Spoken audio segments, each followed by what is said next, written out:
If you want to be a part of the conversation before it happens here on YouTube, click that link in the description to join the free Courtside Financial Discord. What's going on, everyone? My name's Obi and welcome back to Courtside Financial. Today we're going to be talking about NIO's relentless infrastructure pursuits that resemble Amazon's not too long ago. The cool thing about business is that there's many case studies that can be used to kind of look forward into the future. And so I wanted to kind of tackle angles that many aren't speaking about today. But before we get into the video, make sure you hit the like button, make sure you hit the subscribe button, and make sure you leave a comment down below if you have any insight or just want to leave your opinion on the video. Liking and subscribing really does go a long way in helping out the channel, so thank you.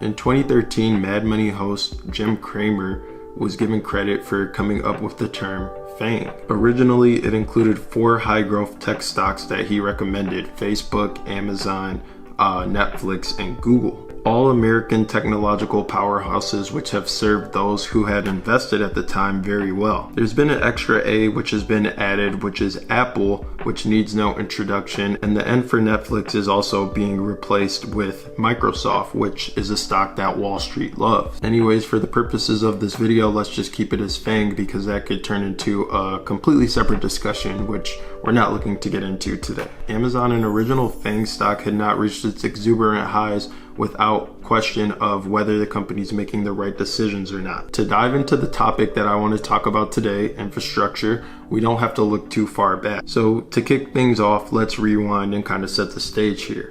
2017. Many Amazon shareholders were very critical of the company because it had reached an all-time high of $7.2 billion in shipping losses in 2016. The e-commerce giant started its own self-fulfilled delivery service in 2014, fulfilled by Amazon, and that's when we started seeing these blue Amazon trucks driving around, even stopping by our doorsteps to drop off packages. In the early 21st century, Amazon relied on third-party companies such as FedEx and UPS to deliver our packages. Today, fulfilled by Amazon may seem like a good idea, but as I mentioned, in the past, it was something that people were very questionable of and very critical of. Spending a ton of money on logistics infrastructure and going up against big names who had more time to mature in the space was in fact a risky bet. In the short term, losses continued to mount and increase, and the proof just seemed to be in the numbers that this was not a good idea. Since Amazon has been expanding its delivery services into ocean freights, semi-trucks, and drone, and really the only reason that the company was able to turn a profit was because of its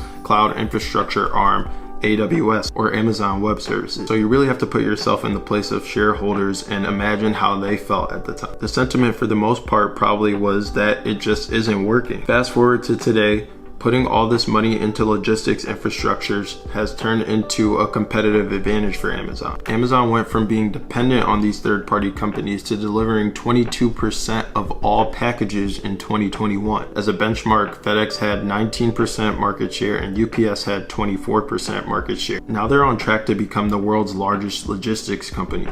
Customers are choosing Amazon because of convenience. Creating a moat through infrastructure has clearly been proven effective in the e-commerce industry. Is NIO trying to do the same thing in electric vehicles?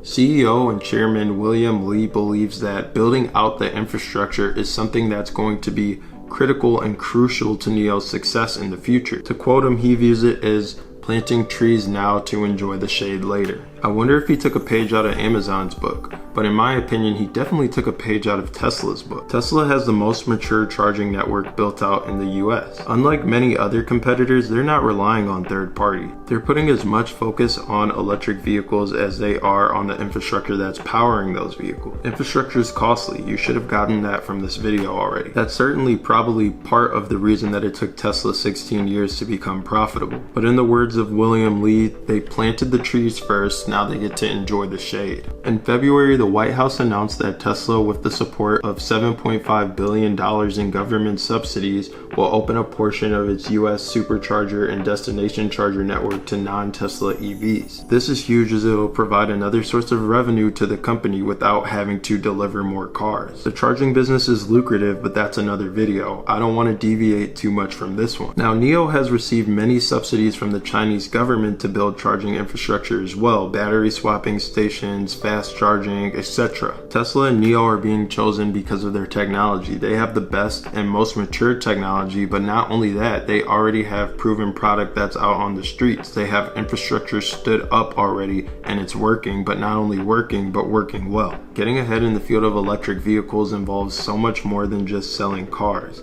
I believe that NIO needs to get as much infrastructure on the ground as quickly as they possibly can. And I also believe that they're making the same bet that a tech giant like Amazon has made in the past. Not to mention that China has already chosen battery swapping as a preferred method of refueling, and they're looking to standardize it in the future. NIO at some point may be asked to standardize their battery swapping technology. And like we're seeing Tesla, who's more mature in the space right now, battery swapping can certainly become a form of revenue for the company without them having to deliver more cars. Put it simple, NIO's the best at battery swapping in the world. Their ultra-fast charging piles are already open to most EV brands as well. To top it off, a lot of R&D spend is going into charging technologies, and trust me, it's a lot. It's in the billions. If it works out the way that things did with Amazon and soon to be Tesla, I think that history will repeat itself to NIO's avail.